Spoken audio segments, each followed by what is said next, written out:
Welcome to BuzzBooster.tv. I'm Shahar. And I'm Nash. And this show is brought to you by GoToMeeting. Yes.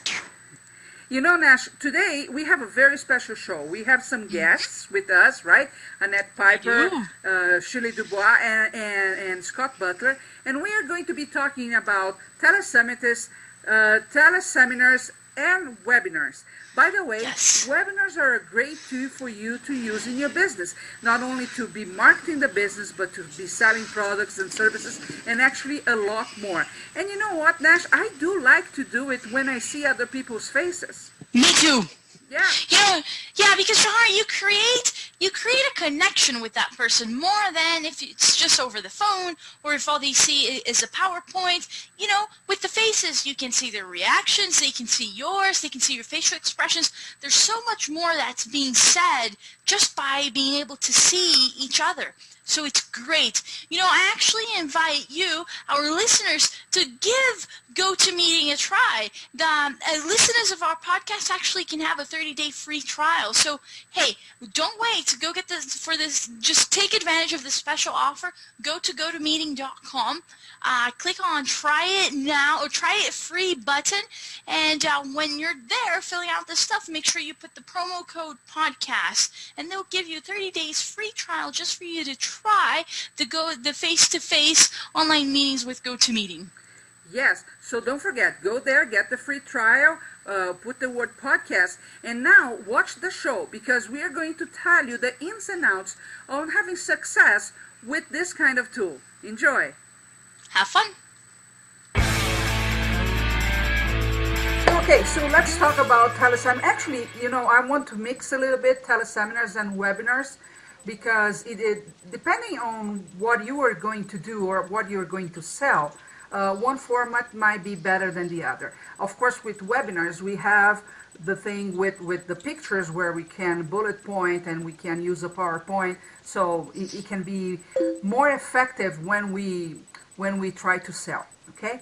But teleseminars and webinars, of course, when we start, they tend to bring a lot of frustration, right? I remember when we started doing teleseminars that, well, more than once, Nash, it was just you and me, right? And, yes. and still we would record because we could use that as a product later, right? And that's totally okay, it's the beginning. You see, Google Hangout is one way that you could be doing, let's say, quote, webinar right here. And it's the same thing. At the beginning, you might not get traction. And in this case, you even have one more problem. That is, people are not familiar with the tool in itself. They are kind of scared to be on camera. So you have all these little things to go over. But in the long term, can be very profitable, right? After that initial stage, of course, we start attracting people, and then more people. Today is kind of an easy thing to get 100, 200 people on a phone line. It's still not a lot compared to other marketers that can bring thousands and thousands of people, but can be very effective and very profitable. In fact, one of the products we sell through teleseminars is $15,000, which people say cannot be done with the teleseminar only, right? But we do it. Actually, we have one tomorrow. Of course, they don't go to the sale right away. It's not like they can click and buy right there. They have to go through a process, but the sale itself is done using only the teleseminar. Any comments, Nash? No, Shahar, not really. You kind of touched on it. Now, you, Annette, tell me the beginning, because you started doing teleseminars, I would say 2 years ago or a year ago. It was probably about 3 years ago. It's been quite a while ago. And it was also the same thing, right? You wouldn't get a lot of people at the beginning, right? Yeah, actually, sometimes I'd call in on my cell phone, and I'd be on my home phone just so I could record it, because you had to have 2 people on the line to record it. And so I call in on, I didn't have 2 like you guys, so I had to call in on my cell phone so I could record, so I could repurpose that as a product. Yes. So there's never a loss there because you can repurpose whatever you're doing, right? Absolutely. Did you figure what was wrong, that you were not getting the people? What do you think was happening? I think part of it was maybe the content. Part of it was exposure. I wasn't marketing myself enough, or I didn't have the right list, which is what I've been working on for the last 6 to 8 months, is really building my list so that I have the right people on my list. That's very. So I think it was a combination. Yeah, it is. It is always a combination. Those are very good points. First, the content, and I would say the title in itself, right? That's valid actually for anything we are trying to market online. If we don't get very good at copywriting, it makes everything difficult, right? And we might think, okay, this is good enough, but it's not good enough on an emotional level to attract people. So you have to be very careful with the titles that you put out there, okay? Especially, of course, when it's something that is meant to sell. The second thing is visibility. More than that, I would say, well, first, don't think by using just one thing like Facebook, you will get enough visibility. But the second one, are people really paying attention to what you're saying and interacting? And statistically today, if you want to get really attention on social media, you have to be sharing posts, you have to be liking or plus the posts, and you have to be providing content at least once a day. So if you're not doing that, it gets longer for you to get that visibility with attention that we want to. And the third one that you mentioned, the list, we all kind of start with a crappy list, right? Many times we go to networking meetings, and that's how we started, and we would get every single card and put in the system.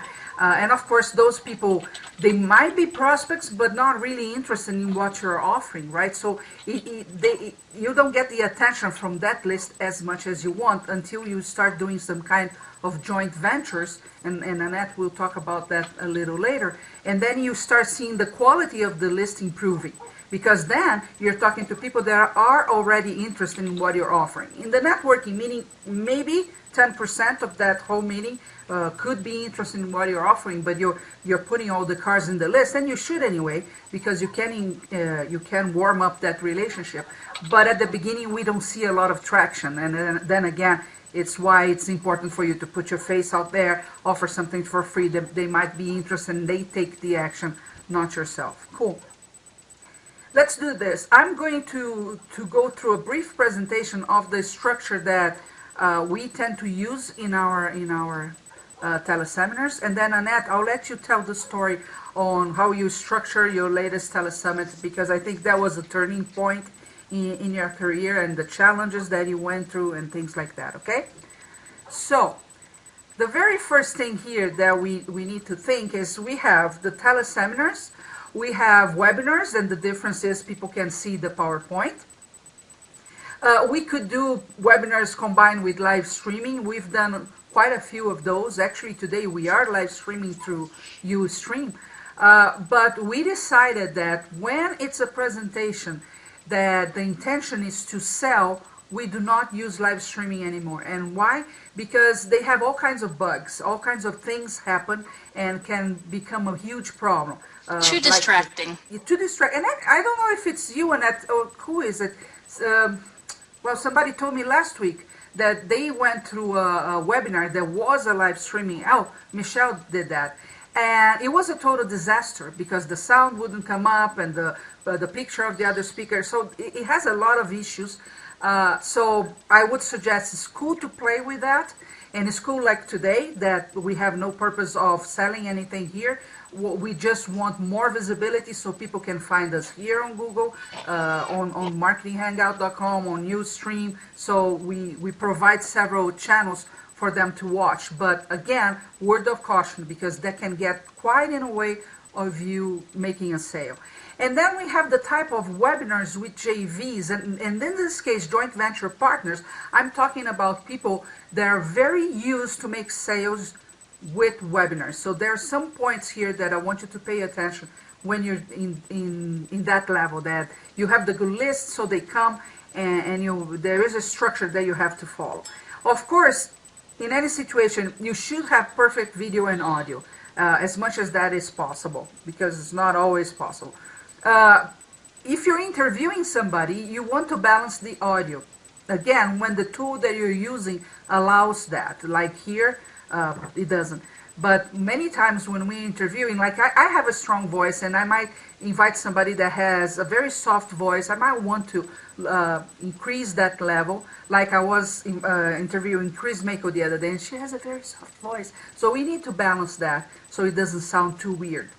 Another thing is, well, become present. And again, Annette, you could talk more about that than myself, but really be in the moment and don't allow the technology and things to get in the way, especially if you're running the webinar and you have 2 or 3 monitors. You have to be careful to be there and try to look at the camera.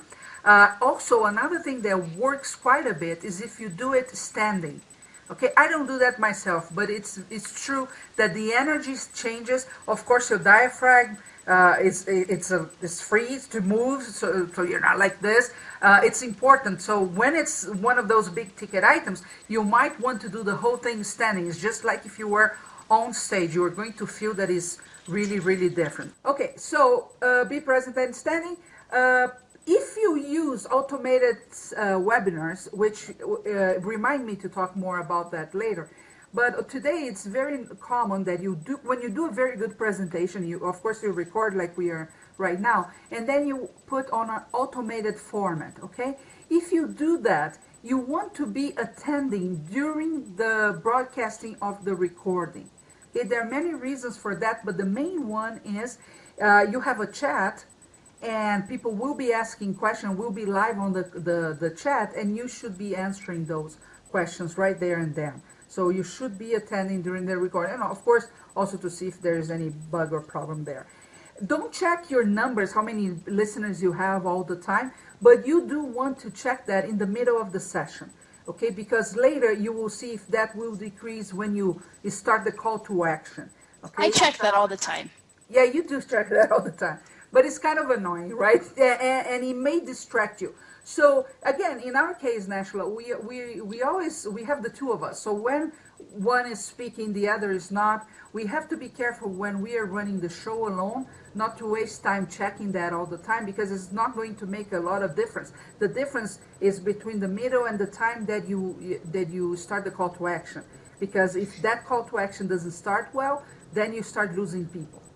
That's true. And you know, Shahar, the other thing is, actually, it actually could do a lot of harm because it can be distracting, very distracting, and discouraging sometimes. So, you know, it happens. Sometimes you have a lot of people join you, sometimes you don't. Just like you said in the beginning, sometimes it was just you and me. Well, if you start seeing that there's only one person, or maybe like 5 people, and then it drops to 4 people, and then 3 people, and then it can be very discouraging. It can be indicative of what's going on, but it can also be very discouraging. Exactly.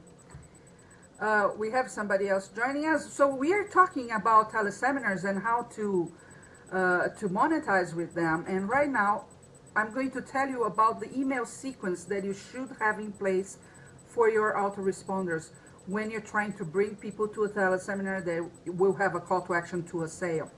So let's suppose your webinar or teleseminar will be on Wednesday, okay? So Monday, you send an email out with content and then the invitation.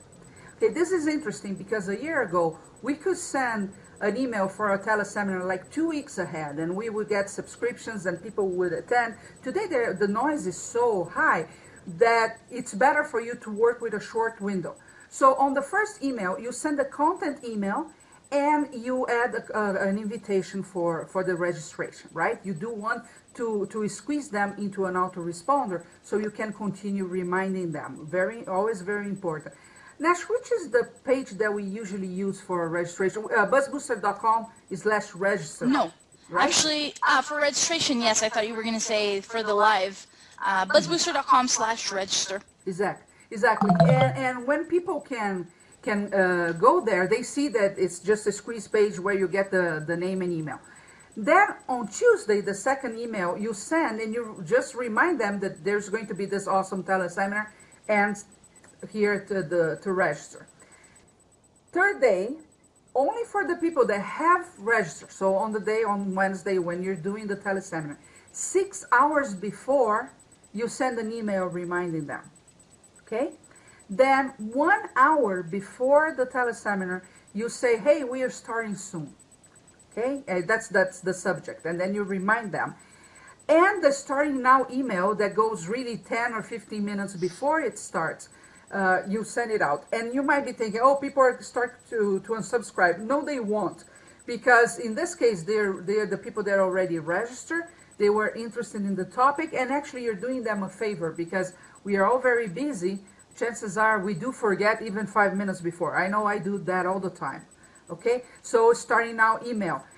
This will dramatically increase your attendance. For you to have an idea, today attendance is around 50% of whoever registered.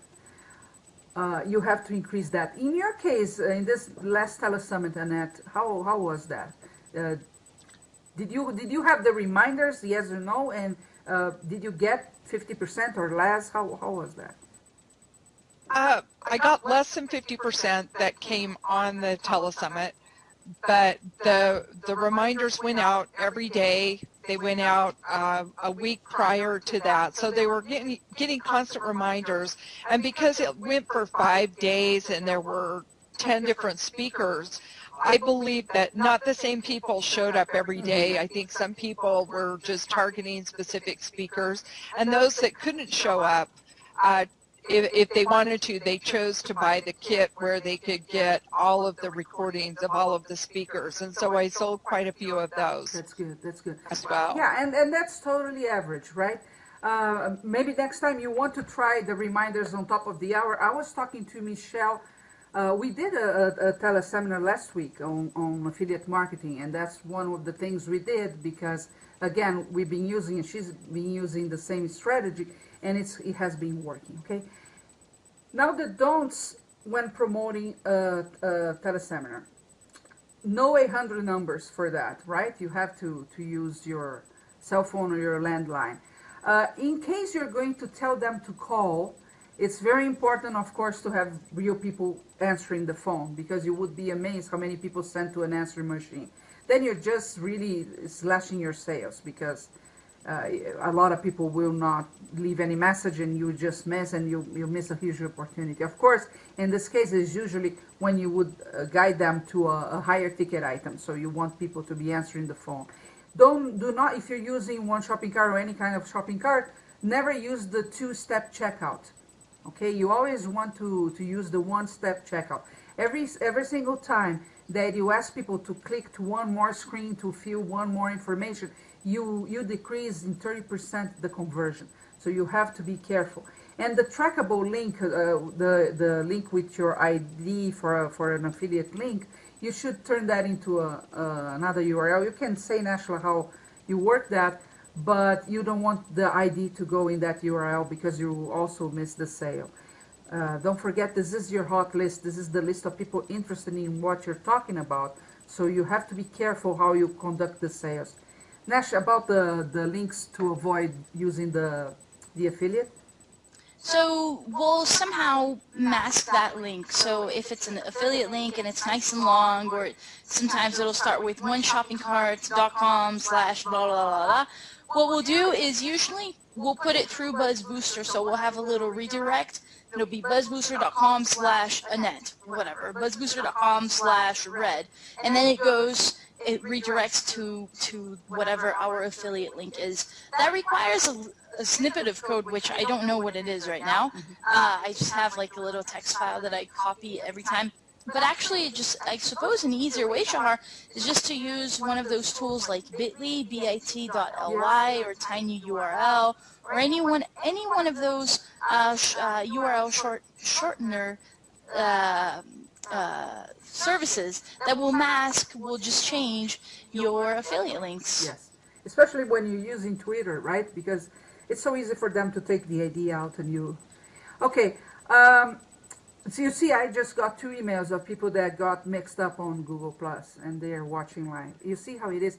Anything that can get in the way gets in the way, especially with technology. So you want to make it as easy as possible. Of course, we are doing this also for our people to be able to interact with each other and learn how to use the Google Hangout. But it's an issue. We got an email today, right? That said, Chris saying that she needs to go do her hair before she's on camera every single time. So she was not going to show up because her hair was not on prime time But that's the today. thing too, like Shahar, it's realizing that sometimes we'll just assume that people aren't watching or that they aren't listening. They'll find other methods of doing it. So like even with the instant teleseminar service that we use, a lot of times people will just track how many people are on the line. They're realizing that other people could be listening just through the little web form, and that won't be part of the statistics. So it's the same thing here. So it looks like it's just 4 of us, when in reality there are at least 2 other people that we know of that are listening either through Ustream or through the Marketing Hangout page. So always keep that in mind. There's always someone watching you. Ooh. There is someone. Before, and I'm just checking how many we have on Ustream right now. We have 10. Annette, before I go to the structure, I want to know about your experience with the Telesummit, why you decided to do it, and the challenge that you faced, and if you had a structure that you follow every single call or not, or how was it?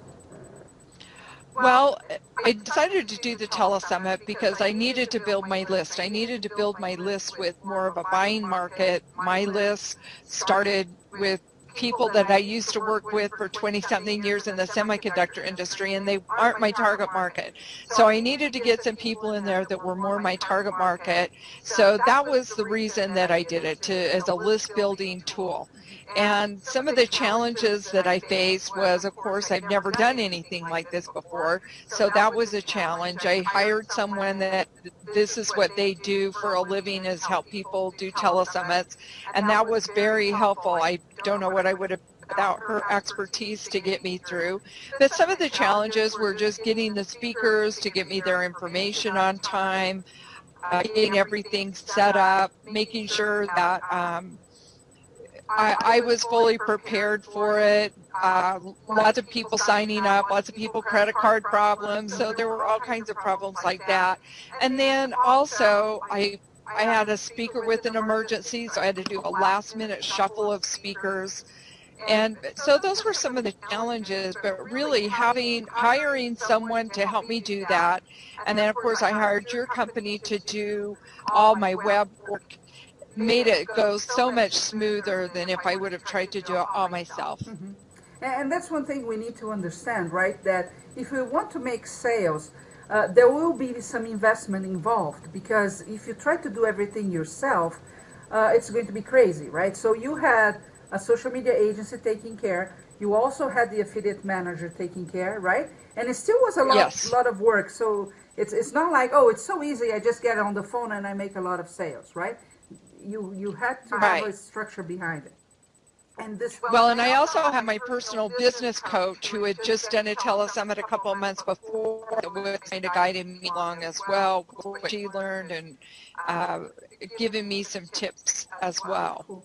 And you had some great speakers on your telesummit, people with a lot of name out there. How was it? How did you get those JVs with you? Well, I first decided on the theme of the summit, which was about the hero's journey. And then I just sent them an email. These were people that I'd either coached with before, had done their programs. I knew them in some way, and I just emailed them and asked them if they wanted to participate. And I was really excited at the response. It was really good, right? You got a lot of sign-ups and a lot of people there. Did you have any kind of structure to the call in itself that you prepare ahead of time, or each speaker dictated that, or how was it? Well, I had a structure, and then I also let the speakers submit some questions that they wanted to ask, wanted me to ask them, so that it went with what they were offering, what their programs were, what they were doing in their business at the time, the programs that they were working on, or their core business. And so I had some key questions that I asked, and then I let all the speakers come up with 1, 2, 3, 4 questions to ask them as well. Mm-hmm. Okay. Were you pleased with the results you got? Nashla. I've lost the sound.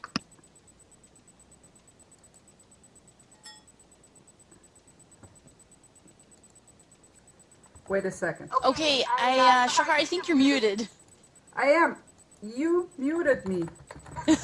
Sorry. There we go. Now I have the sound.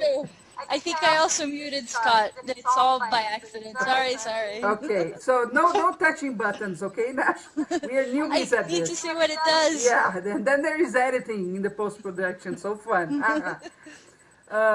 So I did ask you a question, but I can't remember what it was anymore. Oh, so what about the results? Are you happy with the results you have? Is this something that you're going to put one after the other?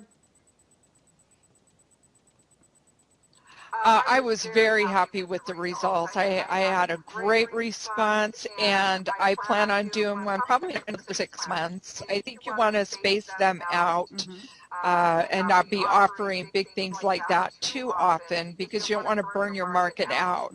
But I think about every 6 to 8 months is a good space between a big event like that. Yeah, and Annette is talking about a telesummit format, right? Do you want to explain what a telesummit is? It's a little different than a teleseminar by itself. What's the difference?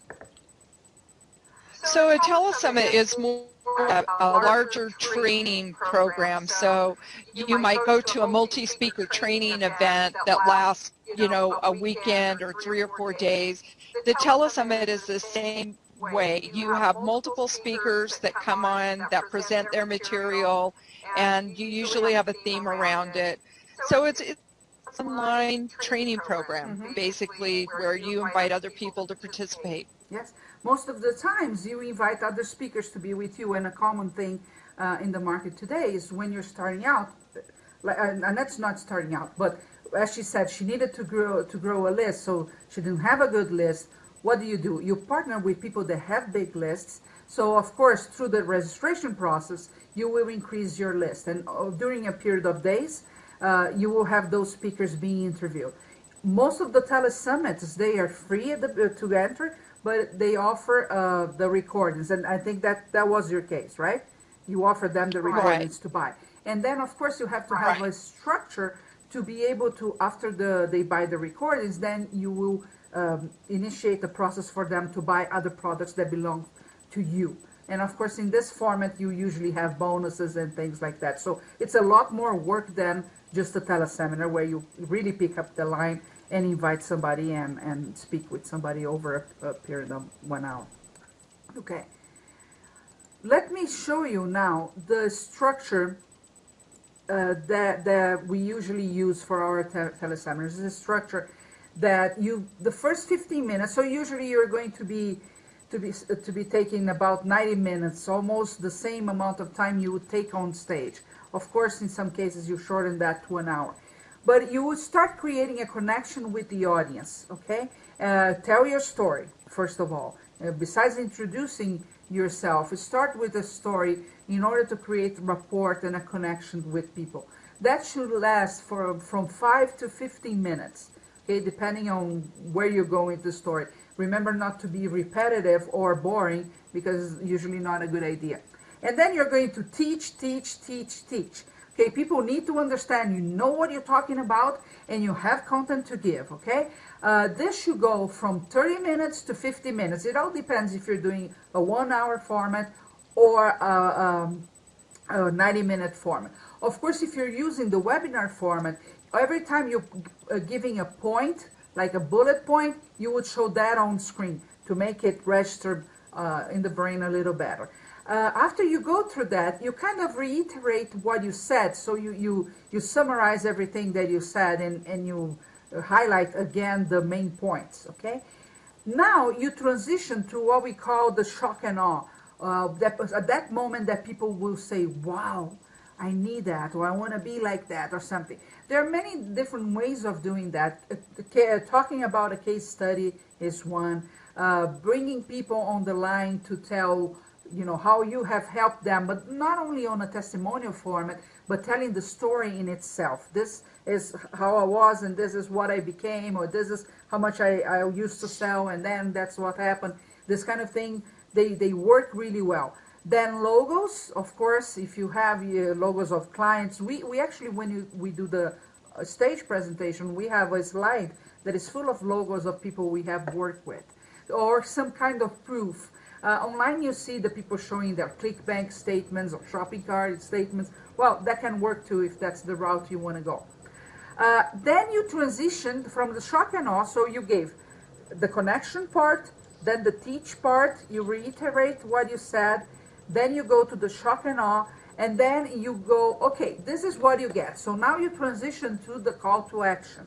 Okay, you start saying what you're going to offer, what's going to become of them or of their life or of their business if they start using whatever you're offering. And you go to the closing itself. That will last 10 to 20 minutes. Here in what you get is also a moment for you to start talking about stories and transformation in this process. Then you go for the close itself, the point by point, what they are, the deliverables in it. Not too much though, okay? Don't go into many details. You have 3 hours with me and then 10, because that's not relevant. It's a lot more about what they get as the result by working with you or by buying your product. Here, after you do this, you can say the options that they have to buy from you. You can show social proof. A common thing that you see quite often on Teleseminar is really somebody coming and sometimes 3 or 4 people giving testimonials. If you don't have the people to come, you might read, you might show videos that they did on YouTube. For example, here on Google Hangout, if I wanted to, I could plug a YouTube video just with one touch, one button. So I could show testimonials, for example. If I was using this kind of format as a webinar, of course it would be limited to 9 people, but have one thing in mind though, high ticket end sales, VIP sales, see before everybody else does, could you be used really, really well with Google Hangout, because you are going to say it's going to be for 4 people only. It's going to be I'm going to allow only 7 people to come and share before I share with everybody else. See, for example, if you're doing a group coaching, that could be a very good idea. So that then you will show the price itself, so the options, the discounts, and then you show the guarantees and bonuses that they get. Okay, so that guarantee and the bonus. It has to be a very good guarantee because they don't want to feel like they are, if it doesn't work, it's going to be awful. And the guarantee increases sales. Exactly. They've tested this a gazillion times. So again, picture of what they get with testimonials if you're using webinars. The guarantee, you say the guarantee after you say the prices. Then you want a summary of everything. Okay, so if it's a webinar, it's easy. If it's over the phone, you have to remember. That's why it's always good to work either with a checklist or a flow chart, okay? Because then you know what's next and you don't lose the train of thought. For example, with me, I'm ADD, and I don't tend to use the scripts and a lot of things. I sometimes use some bullet points on the screen. It's very easy for me to forget. So flow charts work really well for me. I said that there was something else that I had planned, and it's always the same. Okay, so today's special offer, how much in value? That's the, if it's as a slide, it is exactly this format, or else it's going to be talking. Today's special offer, how much is in value? Your guarantee. Ask to write in the order form. If you're offering an order form, if they have to print a PDF with an order form, ask them to write that down. We do that quite often, despite if we have an order form or not. When we are speaking over the telephone or on stage, we always go through several points during the presentation, even during the content, and say, write that down, write that down. We say that many times. It's really educating them to start writing and engaging them in what you're talking about. But when it comes to the end, that's even much, much more important. So if you have an order form of any kind or a form that they have to fill online, you might want to ask them to write, but it doesn't matter if you have that form or not. Ask them to write. And then, if it's a webinar, you leave that summary slide on. Okay, you might start talking about some other stuff, maybe answering questions, because that's a good time too to start answering some questions that people might have about the program in this case. And you want to leave that summary on so people can, look and see, maybe I can afford, maybe I can't, and there you go. Remember one thing, you can sell anything through teleseminars. You can sell coaching programs like Annette did. You could sell social media services like Scott does. You can sell both and plus a lot of other things like we do. There is no no end to that. People tend to say that any sale above 2,000 is difficult to do with a teleseminar, which is true. It is difficult to do, but it's not impossible. Like I told you, we sold the BizUp for the marketing advisor, and he said he was going to be here today for 15. Maybe he's on Ustream. Maybe he is. So it's doable. Of course, we don't use only one channel for sales, but the teleseminar is one. Questions? I talk too much. No questions. Okay. So Comments? Any comments? any comments? Well, I really like the flow, and I didn't want to look like I was over here taking notes. Now I'll have to watch this later so I can take notes, but I really like the way you've outlined the flow of how the call should go. I really like that. You know, again, we tend to do the flow charts, and we have a folder with flow charts, and I also, when I need, I pin to the wall. Because now, Nashla just touched another button. She does that all the time. No, yeah, I'm here. And we put them on the wall because, like I said, you're managing a lot of things at the same time, right? You're checking every now and then, you check sound. When you're recording or something, you have to check that. You might have interaction from people. It's very easy to lose track. Now, when we love to do presentations when people can ask in any point in time. With the inner circle, it's quite common, right? When we do every month, people can pop in on the line or ask on the web stream. But when you're selling, you have to be careful, okay? So if you're selling on a teleseminar, ideally, the whole process, you will not accept questions. Okay, after the call to action, after you repeated everything, you do your summary, then you might open. And still, it's kind of tricky. It's tricky because you may get somebody that comes on the line and say, "Oh, very good call, but you know what? I sent you an email yesterday about this," and go totally away. What you really would like is questions that are pertinent to the program itself. So, how is it that I pay, or do you make more payments, or whatever is the deal here? When you're So like even with us, Shahar, we'll have the teleseminar, whatever it is, and usually there is a form where they can fill out and ask their questions, and we can get it. If it's pertinent, a lot of times, really, we'll just read the question, and I will ask you the question as if it were part of the presentation, and then you respond.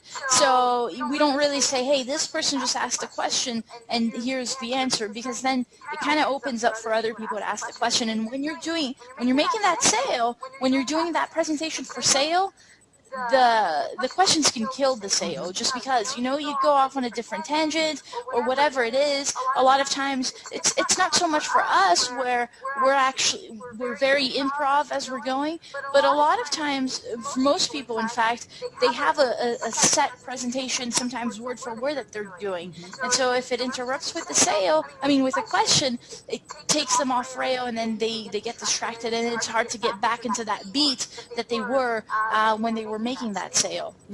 Actually, as a rule of thumb, if you're selling, you really want to avoid questions as much as possible. Okay, like I said, maybe at the end, but never during. Same thing if you're on stage, if you're doing presentation. When we are doing presentations, for example, locally with chambers of commerce, that it's not really going to lead at that moment to a big sale anyway, then it's okay. We leave it open and people can ask questions during the whole presentation. But when it's on stage, then is another deal. We go because we know the structure, and you have to have that, and you have to, we know of some speakers that they know word by word the 90 minutes. We don't do like that, but pretty much, because we know the sequence pretty well, and we know that in the moment that we start doing the call to action, if it's me, Nashla will really stop talking and will come in just on crucial points. And on the phone is exactly the same thing, or else you can get in the way and you just lose the sale, and that's not fun. Well, you brought a good point even, like on stage especially. Some people will do this where they'll stop what they're saying and ask a question, and that totally kills it as well. I mean, sometimes if there's someone who's persistent and they keep raising their hands throughout, you can say, hey, I will get to your question afterwards, but then proceed with your talk, otherwise it's a problem. And then a lot of times if there are questions, that's when you use the whole, I can answer your question at the back of the room, so come with me. And then that kind of helps with actually that momentum at the end where you want people to go to the back table where you're selling essentially. And with the teleseminar and webinar, it's pretty good when you have the chat feature, because then you can control and you just answer the questions that are pertinent to that. One last thing. If you're doing the JV teleseminar, so you have big JVs and you were going to interview them on a teleseminar in order to sell their product. They're actually, this is not the average coach that you usually partner with. This are really people selling we know about some cases of selling $100,000 on the line. Okay, so these are people that's what they do. Well, and you are usually approached by a JV coordinator. You get invited to host that. And when do they come? They come when they see you have a good list. Okay, so they approach you and say, do you want to do this interview and that interview? When you do this kind of interview, it's very, very important to, okay, you do the connection part and you introduce, ask a question or two about the person. And after that, you let them talk. You do not interrupt the interview. It's not really an interview. They are going to speak the whole time and you keep your mouth shut. It's really, really important because that kind of JV, it's rehearsed to the top. Okay, and like I said, they can sell hundreds of thousands of dollars in one call. And of course, you as a JV, you are going to get a cut of that. Many times is up to 50%. So in those cases, you don't want to talk. You just do the introduction. If he asks you a question, you answer. But other than that, you let them talk the whole thing. You might be thinking, yeah, but if I'm the host, I should be interacting. Not in this case, because the presentation is meant to sell. I would say 3 years ago, the first time we got one, I was kind of a little offended because he wouldn't stop talking. And he brought people on the line and he brought testimonials and everything. And I was thinking, well, who does he think he is? I'm the host. But at that moment, I just didn't understand how these things work. You're talking about No, I think that guy in particular overdid it. I really do. I still do. I mean, seriously, he brought like 3 guests onto our teleseminar. It was very bizarre. Without letting us know first, right? So yes. That's the thing. You have to be careful because you don't know who is going to show up. And maybe he could have told us before, but the fact is that you can make a boatload of money when you have one of those JVs, right? Because they come on the line, they know what they are talking about, and they have the whole presentation rehearsed. So in that moment, you don't want to be interviewing the guy, okay? You see that they don't send you the questions or anything because it's memorized and they go with that. Like I said, can be very, very profitable. And if it's always good to connect with them in environments like Google Plus and Facebook and all the rest, because when you have a list that responds, then things start playing a different way.